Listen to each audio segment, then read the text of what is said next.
আপনি কি জানেন কেন বাংলাদেশ ফুটবল দল বারবার হেরে যায়, কেন বারবার ব্যর্থ হয়? কারণ শুধু মাঠে না, মাঠের বাইরেও চলছে এক ভয়ঙ্কর খেলা, সিন্ডিকেটের খেলা। হ্যাঁ, আমাদের জাতীয় ফুটবল দলের ভিতরে এমন এক সিন্ডিকেটের তৈরি হয়েছে, যেখানে কিছু কর্মকর্তা, কোচ আর ক্ষমতাবান মানুষ ঠিক করে দেয় কে খেলবে আর কে বেঞ্চে বসে থাকবে। ট্যালেন্ট, পরিশ্রম, দেশের জন্য খেলার স্বপ্ন, এগুলো এই সিন্ডিকেটের কাছে মূল্যহীন। ফলাফল, অনেক ভালো খেলোয়াড় বাংলাদেশ ফুটবল দলের সুযোগই পায় না।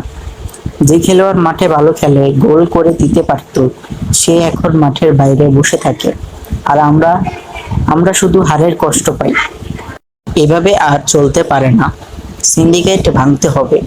বাংলাদেশ ফুটবল বাঁচাতে হলে আমাদের সবাইকে একসাথে আওয়াজ তুলতে হবে। সিন্ডিকেটের বিপক্ষে জেগে ওঠো, সিন্ডিকেট হটাও, বাংলাদেশ ফুটবল বাঁচাও।